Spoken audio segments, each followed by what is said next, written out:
ನಮಸ್ಕಾರ ಸ್ನೇಹಿತರೆ, ಇವತ್ತು ನಮ್ಮ ಭಾರತ ದೇಶದಲ್ಲಿ ಅನೇಕ ರಾಜ್ಯಗಳಿವೆ. ಆ ರಾಜ್ಯಗಳಿಗೆಲ್ಲರಿಗೂ ಒಂದೊಂದು ಸಿ ಎಮ್ ಇರ್ತಾರೆ.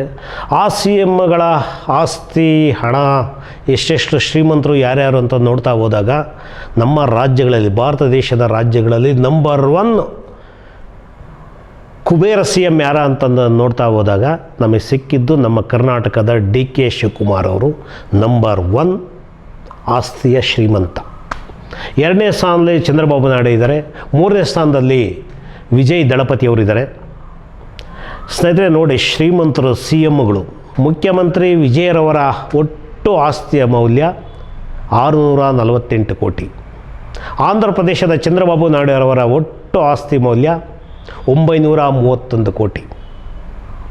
ಕರ್ನಾಟಕದ ಮುಖ್ಯಮಂತ್ರಿಗಳಾದ DK ಶಿವಕುಮಾರ್ ಅವರ ಆಸ್ತಿ ಮೌಲ್ಯ 1413 ಕೋಟಿ. ಅಂದರೆ ಇಡೀ ಭಾರತ ದೇಶಕ್ಕೆ ಸಿ ಎಮ್ಗಳಲ್ಲಿ, ಈಗಿನ ಸಿ ಎಮ್ಗಳಲ್ಲಿ ಅತಿ ಶ್ರೀಮಂತ ಸಿ ಎಮ್ ಯಾರು ಅಂದರೆ ನಮ್ಮ ಕರ್ನಾಟಕದ DK ಶಿವಕುಮಾರ್ ಅವರು. ಅಂದರೆ ಓಕೆ, ಅವರು ಬಿಸ್ನೆಸ್ ಇರುತ್ತೆ, ಅವರು ವ್ಯವಹಾರಗಳಿರುತ್ತೆ, ಬೆಳೆದಿದ್ದಾರೆ. ಅಂದರೆ ಈ ಮಾಹಿತಿ ನಿಮಗೆ ಯಾಕೆ ಹೇಳ್ತಾ ಇದ್ದೀವಿ ಅಂದರೆ ರಾಜಕೀಯದಲ್ಲಿ ಹಣ ಮಾಡೋಕ್ಕೂ ಬರ್ತಾರೆ, ಹಣ ಕಳ್ಕೊಳ್ಳೋಕ್ಕೂ ಬರ್ತಾರೆ, ಕೆಲಸಗಳು ಮಾಡಿ. ಯಾಕಂದರೆ ಈಗ ನೋಡಿ, DK ಶಿವಕುಮಾರ್ ಅವರು 1413 ಕೋಟಿ ಆಸ್ತಿ ಅಂತಂದರೆ ಎಲ್ಲರಿಗೂ ಒಂದು ಆಶ್ಚರ್ಯ ಆಗುತ್ತೆ. ಅಂದರೆ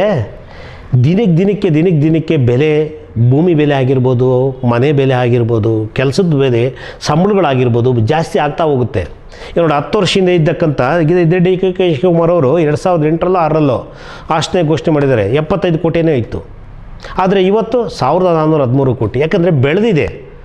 ಈಗ ಏನಂದರೆ ಅವರೆಲ್ಲ ಒಂದು ಆಸ್ತಿಗಳಿರುತ್ತೆ, ಆಸ್ತಿಗಳು ಬೆಳೆದಿರುತ್ತೆ, ರೇಟ್ ಆಗಿರುತ್ತೆ. ಅದು ತಪ್ಪು ಅಂತಂದಲ್ಲ. ಅಂದರೆ ನಾವು ಹೇಳಿದ್ದೇನೆಂದರೆ, ಯಾರು ಶ್ರೀಮಂತರು ಅಂತ ನೋಡಿದಾಗ ಭಾರತ ದೇಶದಲ್ಲಿ, ಅದು ನಮ್ಮ ಕರ್ನಾಟಕದ ಸಿ ಎಮ್ ಅಂತ ಅಂದಾಗ ನಮಗೆ ತುಂಬ ಖುಷಿಯೂ ಆಯಿತು, ಒಂದು ಆಶ್ಚರ್ಯನೂ ಆಯಿತು. ಏನಪ್ಪ ಇಷ್ಟು ಆಸ್ತಿ ಅನ್ನೋ ಥರ. ಯಾಕಂತಂದರೆ ಜೀವನ ಫುಲ್ ದುಡಿದ್ರೂ ಒಂದು ಗೌರ್ಮೆಂಟ್ ಎಂಪ್ಲಾಯ್ ಆಗಿರ್ಬೋದು, ಒಂದು ಸಾಮಾನ್ಯ ಜನ ಆಗಿರ್ಬೋದು, ಅಮ್ಮಮ್ಮ ಅಂದರೆ ಒಂದು ಕೋಟಿ 2 ಕೋಟಿ ಸಂಪಾದನೆ ಮಾಡೋಕ್ಕಾಗೋದಿಲ್ಲ, ಉಳಿಸೋಕ್ಕೂ ಆಗೋದಿಲ್ಲ. ಅಂದರೆ ದುಡ್ಡು ಮಾಡೋದು ಕೂಡ ಒಂದು ಕಲೆ ಸ್ನೇಹಿತರೆ. ಹಣನ ಖರ್ಚು ಮಾಡ್ತೀವಲ್ಲ, ಉಳಿಸೋದು ಗೊತ್ತಿರಬೇಕು ನಮಗೆ. ಈಗ 100 ರೂಪಾಯಿ ಪ್ಲಾನ್ ಇತ್ತು ಅಂದರೆ ನಾವು 100 ರೂಪಾಯಿ ಖರ್ಚು ಮಾಡ್ತೀವಿ ಅಂತ ಗೊತ್ತಿದೆ ಆ ಪ್ರಾಜೆಕ್ಟ್ಗೆ. ಆ 100 ರೂಪಾಯಿ ಖರ್ಚು ಮಾಡೋದನ್ನ ನಾವು 98 ರೂಪಾಯಿ ಖರ್ಚು ಮಾಡಿ 2 ರೂಪಾಯಿ ಅದರಲ್ಲೇ ಉಳಿಸ್ಕೋಬೇಕು ಬಂಡವಾಳದಲ್ಲಿ. ಅದೇ ಜಾಣತನದಲ್ಲಿ ಇವರೆಲ್ಲ ಹಣ ಮಾಡಿರೋದು, ದೊಡ್ಡ ಆಸ್ತಿ ಮಾಡಿರೋದು, ಶ್ರೀಮಂತರಾಗಿರೋದು.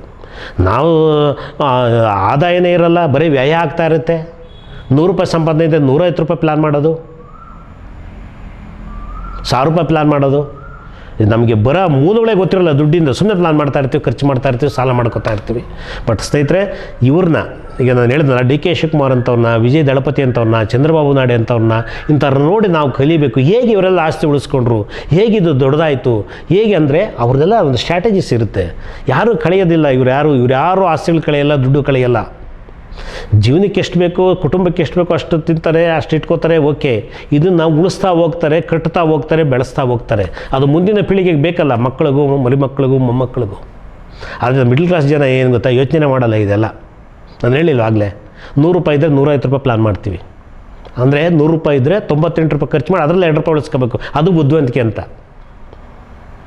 ಸ್ನೇಹಿತರೆ. ಅದಕ್ಕೆ ನೋಡಿ, DK ಶಿವಕುಮಾರ್ ಅವರು ವೆರಿ ಪ್ಯಾಷನೇಟ್ ಮನುಷ್ಯ. ಅಂದರೆ ತುಂಬ ಕಷ್ಟಪಟ್ಟು ಬಂದಿದ್ದಾರೆ ರಾಜಕೀಯದಲ್ಲಿ. ನೋಡಿ, ಅವರು ಪಕ್ಷನ ಬಿಡಲಿಲ್ಲ. ಒಂದೇ ಪಕ್ಷದಲ್ಲಿ ಆರಂಭದಿಂದ ಹಿಡಿದು ಇವತ್ತವರೆಗೂ ಒಂದೇ ಪಕ್ಷದಲ್ಲಿ ಇದ್ದು MLA ಆಗಿ, ಸಚಿವರಾಗಿ, ಉಪಮುಖ್ಯಮಂತ್ರಿಗಳಾಗಿ, ಇವತ್ತು CM ಆಗಿದ್ದಾರೆ ಅಂದರೆ ಖಂಡಿತ ಗ್ರೇಟು. ಅವರ ಹಾದಿ ಇದೆಯಲ್ವ, ಕಠಿಣ ಹಾದಿ, ಸುಲಭದ ಹಾದಿ ಅಲ್ಲ. ಆದರೆ ಡೇರ್ ಡೆವಿಲ್ ಮನುಷ್ಯ.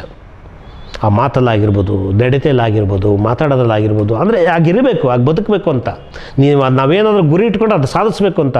ನೋಡಿ, ಅವ್ರು ಗುರಿ ಇಟ್ಕೊಂಡ್ರು, ನಾನು ಆಗಬೇಕು ಅಂತ. ಆದರೂ ಅದು ಬಟ್ ಎಲ್ಲಿ ಪ್ರಚಾರ ಮಾಡಲಿಲ್ಲ, ನಾನು ಹಿಂಗಾಗ್ತೀನಿ ಅಂತಂದು. ಅವರಲ್ಲಿ ಒಂದು ಹೇಮಿತ್ತು, ನಾನು ಬೆಳಿಬೇಕು ಅಂತ ಬೆಳೆದ್ರು. ಇವತ್ತಾದರೂ ಶ್ರೀಮಂತ ಆದಮೇಲೆ ನೋಡಿ, ರಾಯಲ್ ಜೀವನ. ವಾಚ್ ಕಟ್ಟೋದು ಗುರುತ, ವಾಚ್ ಲಕ್ಷಾಂತರ ರೂಪಾಯಿ ಇರುತ್ತೆ. ಅವ್ರು ಹಾಕೋ ಬಟ್ಟೆನೂ ಹಾಗೇ ಇರುತ್ತೆ. ಪ್ಯಾಷನೇಟ್ ಮನುಷ್ಯ. ಅದು ತಪ್ಪು ಅಂತಲ್ಲ. ಅವ್ರು ಸಂಪಾದನೆ ಮಾಡ್ತಾರೆ, ಅವ್ರು ದುಡಿತಾರೆ, ಅವ್ರು ಖರ್ಚು ಮಾಡ್ತಾರೆ. ಅದರಿಂದ ಸ್ನೇಹಿತರೆ ಹೇಳಿದ್ದು, ಇವತ್ತು ನಮ್ಮ ಕರ್ನಾಟಕದಲ್ಲಿ ನಮ್ಮ ಭಾರತ ದೇಶದಲ್ಲಿ ಅತಿ ಶ್ರೀಮಂತ CM ಯಾರಂತ ಇದ್ದರೆ ನಮ್ಮ ಕರ್ನಾಟಕದ CM DK ಶಿವಕುಮಾರ್ ಅವರು. 1413 ಕೋಟಿ ಆಸ್ತಿಯ ಒಡೆಯ.